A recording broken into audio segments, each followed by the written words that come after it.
ध्यान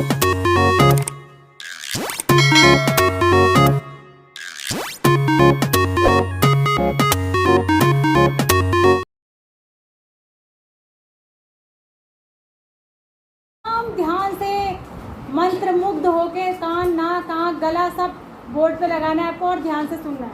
चैप्टर का नेम है सरफेस एरिया एंड वॉल्यूम। इसमें बहुत सारी चीजें थी जो हट गई, फिर अब आपके लिए अच्छी खबर है। वैसे तो अच्छी नहीं है, आना सब कुछ चाहिए। चैप्टर 13 है ये।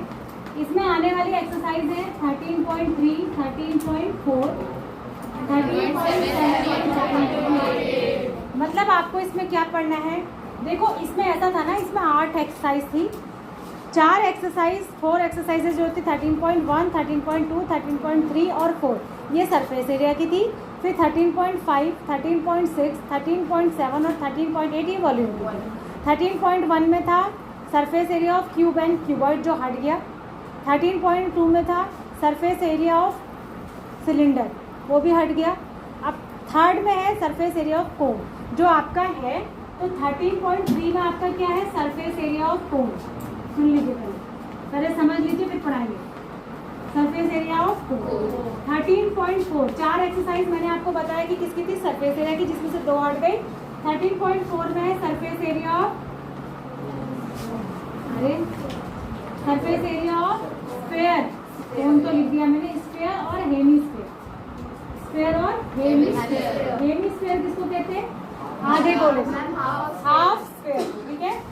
उसके बाद 13.7 है वॉल्यूम ऑफ कोन। मैंने आपको बताया कि 13.5 से किसकी एक्सरसाइज शुरू हो रही, वॉल्यूम। तो 5 हट गई, 6 हट गई, क्योंकि 5 में किसका वॉल्यूम दिया था, क्यूब और क्यूबॉइड का। 6 में किसका वॉल्यूम दिया था, सिलेंडर का, तो वो हट गया। तो अब आ गया कोन का, तो वॉल्यूम ऑफ कोन के लिए ये है। और 13.8 में आपका वॉल्यूम ऑफ स्फीयर या फिर हेमिस्फीयर, ठीक है।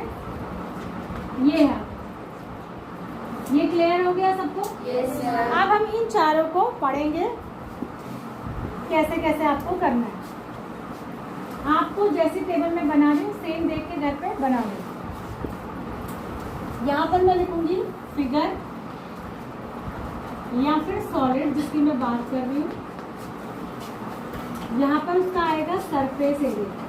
क्या आएगा, सरफेस एरिया। सरफेस एरिया या फिर और कर्व सरफेस एरिया, दोनों। अभी नहीं लिखना है, अभी समझ लो। तीसरा आएगा कॉलम, अभी कोई नहीं लिखेगा, अभी आप सिर्फ समझिए मैं क्या बता रही हूँ, एकदम कंसंट्रेट होके। हो सकता है आपको ऐसे ही याद होगा। फॉर्मूला आपको रट्टा मारना है। फॉर्मूला एक फॉर्मूला 20-25 टाइम्स लिख लेना, मैं चेक करूँगी कॉपी में। सबसे पहला सॉलिड आपका है। सबसे पहले किसकी बात करेंगे, कोन। किसकी बात करेंगे, कोन। कोन देखने में ऐसा होता है। जिसको ना समझ में आए, इसका पूरा नाम होता है right circular cone. Right circular क्यों होता है राइट सर्कुलर कोन? एक तो इसके सेंटर पे राइट एंगल बनता है 90 डिग्री का। दूसरी बात, सर्कुलर इसलिए इसका जो बेस होता है वो सर्कल के आकार का होता है, तो इसको कहते हैं राइट सर्कुलर कोन, ठीक है। कोन अगर जिसको ना समझ में आए तो वो आइसक्रीम के कोन का ध्यान करो, सब ने खाया होगा, सब खाते हैं आइसक्रीम का कोन, वही कोन है। उसका बेस आपको पता ही है कैसा होता है, सर्कल। बेस कैसा होता है, सर्कल होता है, और ऊपर को वो क्या होता है, कोन। अगर उसके सेंटर से एक, जैसे जो कोन का ऊपर सेंटर होता है उससे आप सीधी एक लाइन बीच में उसके सेंटर तक खींचेंगे तो वो क्या बनाएगी, बीच में राइट एंगल। किसके साथ राइट एंगल बनाएंगे, रेडियस के साथ। इसके साथ राइट एंगल बनाएंगे, रेडियस के साथ। ये जो होता है कोन का, इसको बीच से जो अगर लाइन एक डाल दे तो इसको कहेंगे एच, हाइट। ये इसकी क्या होती है, रेडियस। और जो किनारे वाला ऐसा वाला हिस्सा होता है, ये वाला स्लैंट वाला, इस पे अगर एक लाइन ड्रॉ कर दे आप पेंसिल से तो उसको यहाँ से यहाँ तक, तो उसको कहेंगे स्लैंट हाइट। क्या कहते हैं उसको, स्लैंट हाइट होती है। इसको एल से दिखाते हैं, किससे दिखाते हैं, एल। इसको हाइट को किससे दिखाते हैं, एच से। रेडियस को आर, स्लैंट हाइट को एस। ये कैसा ट्राइंगल बन रहा है, राइट एंगल। कैसा ट्राइंगल बन रहा है, तो राइट एंगल ट्राइंगल का ये क्या है, हाइपोटेन्यूस। ये क्या है, हाइट। ये क्या है, बेस। इनमें पाइथागोरस वाला रिलेशन होता है। तो एल स्क्वायर किसके बराबर होता है, एच स्क्वायर प्लस आर, ठीक है। ये तो हो होगा ही होगा। अगर ये निकालना है तो इन दोनों के स्क्वायर को प्लस करेंगे, अगर इन दोनों में से कोई एक निकालना है तो दूसरे को इसके स्क्वायर में से माइनस करेंगे। ये आपको बताइए, ठीक है। आप देखो इसमें सबसे पहले है कर्व सरफेस एरिया। इसका क्या होगा? कर्व सरफेस एरिया, CSA का मतलब होता है कर्व सरफेस एरिया। इसी का नाम दूसरा होता है lateral surface area. Lateral surface area, lateral या कर्व एक ही बात है। जनरली लेटरल वर्ड क्यूब या क्यूबॉइड के लिए यूज किया जाता है, बाकी के लिए कर्व यूज करते हैं। कर्व का क्यों यूज करते हैं? इसका एक हिस्सा कर्व्ड होता है, मतलब सीधा नहीं होता, फ्लैट। आपको पता है ना कोन का ऊपर का हिस्सा कैसा होता है? कर्व होता है। तो अगर हमें जैसे आइसक्रीम का कोन जब आप खरीद के लाते हैं तो ऊपर से ढक्कन बंद होता है उसका, होता है ना। तो अगर खाली जो ये घुमा हुआ पार्ट होता है इसका एरिया अगर हम निकालें, खाली कर्व्ड एरिया का ही एरिया, कर्व्ड पार्ट का एरिया निकालें तो उसको कहते हैं कर्व्ड सरफेस एरिया। क्या कहते हैं? Curved surface area. लेकिन अगर हमसे कोई कहे पूरा निकालो, पहले अच्छा इसको सुनो। कर्व्ड सरफेस एरिया का फॉर्मूला होता है πr/l। क्या फॉर्मूला होता है? तो इसके लिए हमें क्या पता होना चाहिए? एक तो रेडियस और एक एल। तो लेकिन ध्यान से क्वेश्चन जब आता है उसको ध्यान से पढ़ना है कि क्वेश्चन में जो हमको हाइट दी है वो हाइट स्लैंट हाइट दी है या फिर हाइट दी है। अगर उसने स्लैंट हाइट वर्ड लिखा है और आपसे कह रहा है कर्व सरफेस एरिया निकालो, तो आप डायरेक्टली आपको एल पता है, इसका मतलब क्या पता है? एल पता है। लेकिन अगर उसने हाइट दी है, स्लैंट हाइट वर्ड नहीं लिखा है, क्या लिखा है कि कोन की हाइट ये है और कोन की रेडियस ये है और कोन का क्या निकालो? Curve surface area. तो बच्चे झट से हाइट देखते हैं, यहाँ पर मल्टीप्लाई कर देते हैं। आपको देखना ये है कि स्लैंट हाइट नहीं है, वो हाइट है। तो जब हाइट दी है और रेडियस दी है तो पहले ये वाला फॉर्मूला इस्तेमाल करके आप पहले एल निकालेंगे। जब एल निकाल जाएगा तो आप उसको इस फॉर्मूले में रख के आप क्या निकालेंगे? Curve surface area. क्या निकालेंगे? कर्व सरफेस, यानी कर्व वाले सरफेस का एरिया, कि उसने कितनी जगह घेरी है उसको उसका एरिया कहते हैं। अगर आपसे कहेगा कि टोटल सरफेस एरिया निकालो, क्या निकालो? Total surface area. देखो कोन, आप कभी अभी इंटरवल में वहाँ जाना जो मैथमेटिकल गार्डन बना हुआ है वॉल ऑफ हीरोज के बगल में, वहाँ पे कोन बना हुआ है, आप देखना। तो कोन में एक तो ऊपर की कर्व सरफेस हो गई, दूसरी सरफेस कौन सी होती है? जो उसकी तली होती है। दो ही सरफेस होती है कोन में, एक तो कर्व वाली और एक जो जिसपे वो टिका होता है। अगर उल्टा करके रखेंगे तो जो नीचे की सरफेस होती है वो कैसी होती है? सर्कुलर। वो क्या होता है? सर्कल ही तो होता है। और सर्कल का एरिया क्या होता है? πr²। क्या होता है? πr। तो अगर हम इस कर्व वाले एरिया में सर्कल का भी एरिया ऐड कर देंगे तो टोटल एरिया हो जाएगा कि नहीं? तो टोटल सरफेस एरिया का फॉर्मूला होता है πr/l में आप πr² यानी नीचे के बेस का एरिया और प्लस कर दो। अब देखो πr यहाँ भी आ रहा है और πr यहाँ भी आ रहा है। तो अगर हम इस पाई और r को कॉमन ले लें तो यहाँ से अंदर बचेगा l और यहाँ दो r थे, r का स्क्वायर तो एक बाहर ले लिए तो एक अंदर बचेगा। तो इस फॉर्मूले को आप ऐसे भी याद कर सकते हैं और ऐसे भी याद कर सकते हैं। आपको जैसे ही इजी लगे आप वैसे याद करें। अगर आपको ऐसे याद करना ज़्यादा इजी लगता है कि भाई कर्व्ड पार्ट का एरिया प्लस सर्कल का एरिया, तो आप ऐसे ही याद करिए, ठीक है। और अगर ऐसे कर सकते तो ऐसे भी तो याद रहेगा। क्या होता है इसका? कर्व्ड सरफेस एरिया πr/l और टोटल सरफेस एरिया क्या होगा? πr/l प्लस πr, जिसमें से πr/l किसका है? कर्व्ड पार्ट का एरिया और πr² किसका है? नीचे उसका जो बेस है उसका एरिया। बात समझ आ गई? दूसरा होगा, अच्छा इसके वॉल्यूम। वॉल्यूम क्या होता है इसका? देखो वॉल्यूम इसका जो होता है वो होता है 1/3 πr²h। क्या होता है इसके वॉल्यूम का फॉर्मूला? 1/3 πr²h। अच्छा जो पाई होता है, जो पाई होता है, पाई की वैल्यू यहाँ तो 22/7 होती है या फिर क्या होती है 3.1। इन दोनों में से हमको एक रखनी होती है। अगर उसने कुछ नहीं कहा है कि पाई क्या रखना है तब आप 22/7 रखेंगे। जहाँ पर 3.14 रखने की ज़रूरत होगी वहाँ वो खुद लिख के देगा कि पुट पाई इक्वल्स टू 3.14। दूसरा एक दिमाग आप ये भी लगाएंगे कि जहाँ r या फिर h ऐसा नंबर है जो 7 से कटता है तो आप पाई की वैल्यू यही रखें। मान लिया r 7 दिया है तो जब आप पाई 22/7 रखेंगे तो 7 से 7 कटेगा कि नहीं कटेगा? तो अगर या 35 दिया है तो भी कट जाएगा, या 14 दिया है तो भी कट जाएगा, 42 दिया है तब भी कट जाएगा, 49 दिया है तब भी कट जाएगा। तो या r या h में से अगर कोई भी नंबर ऐसा दिया है जो 7 से डिवाइड होता है तो आप पाई की वैल्यू 22/7 ही रखेंगे। बात समझ आ रही है? ये हो गया। इसमें से मैं एक और बात बता दूं, वैसे आपकी एक्सरसाइज हटा दी है। जो इतना होता है, अगर 1/3 ना लगाएं तो इतना जो होता है वो किसका वॉल्यूम होता है? ये होता है सिलेंडर। किसका वॉल्यूम होता है? Cylinder. Pi R square H किसका वॉल्यूम होता है? सिलेंडर। उसका 1/3 कर देते हैं तो वो किसका वॉल्यूम बन जाता है? कोन। किसका बन जाता है? कोन। दूसरा हमारे पास होता है स्फीयर। क्या होता है? स्फीयर। स्फीयर एक बॉल की तरीके की फिगर होती है। स्फीयर और सर्कल में फर्क होता है। जो मेरी चूड़ी है वो सर्कल है, लेकिन जो बॉल है या फुटबॉल है वो क्या है? स्फीयर। बात समझ आ गई? तो स्फीयर को ऐसा मानते हैं कि स्फीयर 4 सर्कल से मिलकर बना होता है। जितना 4 सर्कल का एरिया होगा उतना ही एक स्फीयर का भी एरिया होता है। तो स्फीयर का जो टोटल सरफेस है, कर्व सरफेस एरिया अगर कहेंगे, इसमें सरफेस ही एक ही होती है। स्फीयर में पूरी एक ही सरफेस होती है। तो अगर कर्व सरफेस एरिया कहेगा तब भी 4πr² ही होता है, और अगर टोटल सरफेस एरिया कहेगा तो भी 4πr² ही होता है, क्योंकि स्फीयर में आधी या पूरी सरफेस नहीं होती, एक ही सरफेस होती है। ठीक है, पूरा एक सा ही होता है। πr² किसका एरिया होता है? सर्कल। उसके एरिया को 4 गुना कर दे तो किसका एरिया बन जाता है? स्फीयर। याद रहेगा। लेकिन अंतर कहाँ आता है? हेमिस्फीयर। हेमिस्फीयर ऐसी फिगर है, कटोरा लाइक, जैसे कटोरा होता है उस फिगर को क्या कहते हैं? हेमिस्फीयर। तो हेमिस्फीयर 2 तरीके का हो सकता है, या तो सेब की तरह, या तबला देखा आपने? तबले का हिस्सा वो नहीं, जो दूसरा वाला होता है, एक तो लंबा होता है और एक जो ऐसे होता है वो ऊपर से बंद होता है ना। तो अगर कटोरे जैसा है, मतलब खाली है, तो उसको तो कहते हैं हॉलो हेमिस्फीयर। क्या कहते हैं? हॉलो। और जो दूसरा है, तो अगर जैसे तबले जैसा है तो वो क्या है? सॉलिड है। तो अगर सॉलिड होगा तो उसमें ऊपर भी एक सरफेस बनेगी कि नहीं बनेगी? भाई उसकी एक सरफेस एक्स्ट्रा हो जाएगी ना। तो जब अगर हॉलो होता है, क्या होता है? हॉलो होता है, हॉलो हेमिस्फीयर होता है, तो उसका जो कर्व सरफेस एरिया होता है वो इसका आधा होता है। कितना होता है? 2πr²। कितना होता है? 2πr²। कर्व सरफेस भी यही होगा और टोटल सरफेस भी यही होगा। सरफेस ही एक ही है ना, उसमें बीच में तो गड्ढा है, कटोरे में बीच में खाली है। तो कर्व का हो तब भी वही आएगा 2πr², और पूरा पूछोगे तब भी वही आएगा, क्योंकि सरफेस एक ही है। लेकिन अगर वो तबले जैसा बंद है, यानी कि हॉलो नहीं है, वो डेंस है या सॉलिड है, तो सॉलिड जब होगा तो सॉलिड में अगर कर्व्ड पूछा जाएगा तो 2πr²। लेकिन अगर टोटल पूछा जाएगा तो ऊपर जो हिस्सा बंद है उसका भी जोड़ोगे कि नहीं? तो ऊपर वाला जो हिस्सा है वो किसकी तरह होता है? सर्कल की। तो 2πr² तो आपके पास पहले ही था, उसमें 1πr² और ऐड कर देंगे तो कितना हो जाता है? 3πr²।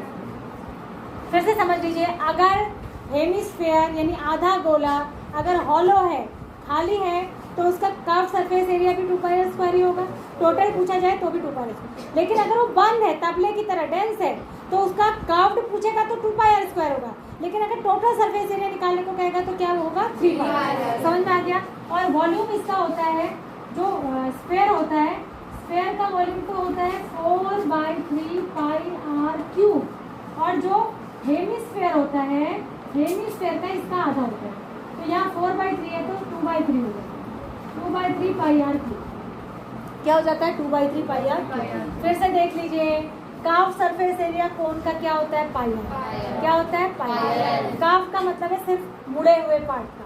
अगर टोटल पूछेगा तो तले का भी जुड़ जाएगा, बेस का भी जुड़ जाएगा। बेस सर्कल की तरह होता है तो उसका πr² और ऐड कर देंगे। अगर आपको एक साथ निकालने में प्रॉब्लम होती है एग्जाम में, तो इसको अलग निकाल लीजिए, इसको अलग निकाल लीजिए, दोनों को जोड़ लीजिए, एक ही आंसर होगा। ठीक है, तो ये होता है टोटल सरफेस एरिया कोन का πrl + πr²। ठीक है, स्फीयर में आइए। स्फीयर का अगर पूरा स्फीयर, अगर पूरा गोला है, बॉल लाइक, अगर कर्व सरफेस एरिया पूछेगा तो 4πr², और अगर टोटल पूछेगा तब भी 4πr², क्योंकि उसमें एक ही सरफेस है। ठीक है, अलग अलग है। अगर हेमिस्फीयर का पूछेगा, हेमिस्फीयर 2 टाइप का हो सकता है। अगर हॉलो है, कटोरे जैसा खाली है, तो उसका कर्व भी 2πr², टोटल भी 2πr²।